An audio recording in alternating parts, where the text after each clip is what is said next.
Travis. Good to have the SA colours back on again. Yeah, it's good to be back.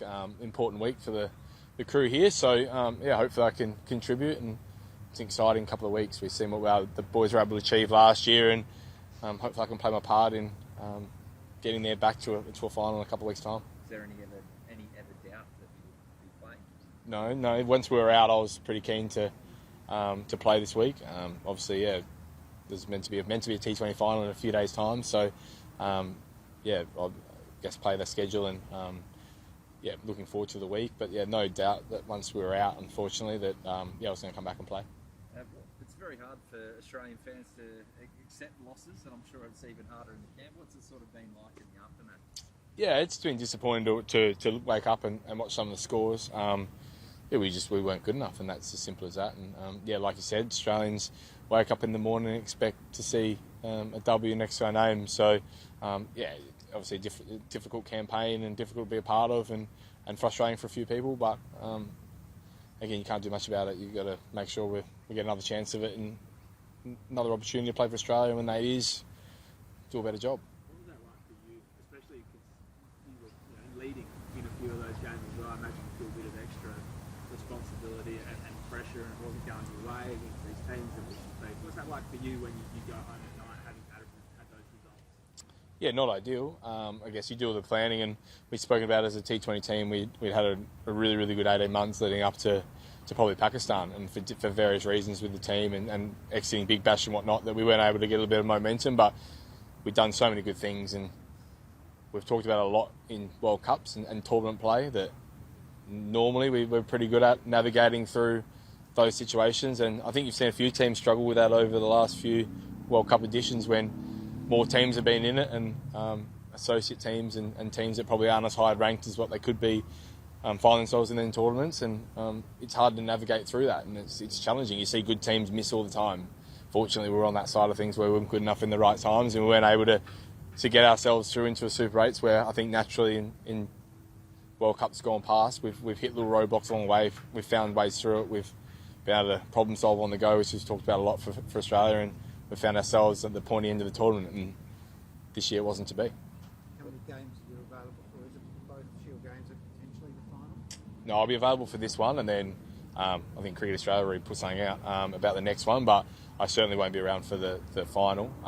So it's this stage, it's this game, and then I go to the IPL pretty quickly. So, trying to, against balance a bit of family life, which I've spoken about in the past, but also understanding that it's an important time for South Australia. It's an important time to be back involved, and with the World Cup not going the way it does, you're expected to come back and play. When did you last play a Shield game? Tassie, just before the Test summer, and that was a really good week to be around. I didn't get runs, but I think that kick-started my summer as well. So it's nice to be back playing. I get a good vibe. I really enjoy playing this environment, this team, and they've built some really cool things, and it was amazing to watch what they were able to achieve last year. So to play a bit more of a role this year by playing in Tassie and playing this week, hopefully I can contribute and put the boys back to where they need to be. You're a very aggressive player, as we know, and you were over the Ashes summer. Do you need to make any adjustments from the T20 World Cup? Well, that's what the last couple of days are for, and tomorrow. So I've always found bouncing out of formats is not as challenging for someone like myself. The way I think about the game and the way I prepare, I try to prepare the same way in terms of hitting balls and my technique that I do in each format of the game. So by keeping that consistency, I think it's easier to go in and out, but always tempo and always things. And I'll be nervous in a couple of days' time. I will be wanting to contribute. I want to contribute every time I get an opportunity to play cricket. I want to make runs, and nothing's ever guaranteed. So I look forward to working hard over today and tomorrow and getting ready to play well. You're going to open?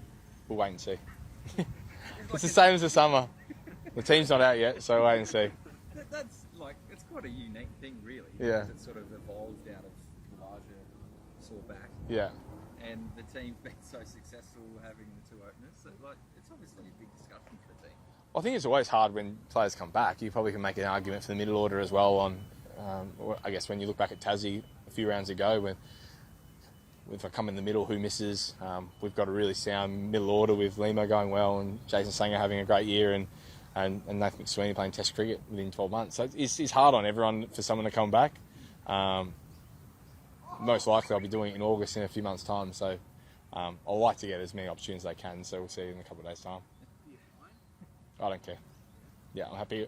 I said to Ryan, I said I've got a preference of where I want to be, but again, I've put that to him. I said I'd like to bat in a certain position, but whatever works for the team, I'm happy with. And I've said the same thing to Ronnie for the last 3 or 4 years. It's like wherever I fit in the team, I feel I'm adaptable enough as it is. And when a team's going as well as it has been, like we are here, like I don't want to come in also and ruin too many things. I mean, we're trying to build momentum for a Shield final, so wherever he can fit me, wherever I can get a game, I'm happy I play my role. How proud of SA cricket have you been? I know you weren't part of the final, so Yeah. you don't make it, but someone who's been a big part of that quite, how proud of what's been achieved here? Yeah, it's been a long time coming. It was amazing to see last year. I think Rhino and Nathan have been able to grab it and send it in a direction. And I think we always knew that we had the talent, and we always had belief that we could do it. And over the years, we've had some real moments where we could have grabbed that. And you look back at the couple of Shield finals we played in a row in Glenelg and Alice Springs, and the landscape of cricket probably looks completely different if we can grab one of those chances. We weren't able to do that, but we're putting ourselves in the position. It's probably the disappointing part was having the team and then dipping every couple of years and getting ourselves back in the mix and then making a final and dip down and work our way back up. And I think what we found over the last couple of years is a consistent trend of cricket. I know Rhino's strong on that about continually, and I think Victoria had a great year. There's no doubt about that. They're probably the best team this year so far. They've booked themselves into a home final, and I think it's real positive if we can push ourselves into sneak to get there and play them. And I think that will show the consistency of this squad over the next couple of years. So hopefully we can sustain this success. And I know we've talked about a lot in South Australia about continued success and long periods of success, not little jumps here and there. I think that's what we've seen over a long period of time. So very proud with what Nathan and Ryan will be able to achieve with the squad. Like I said, it's unbelievably enjoyable to be around. I think that's the first step.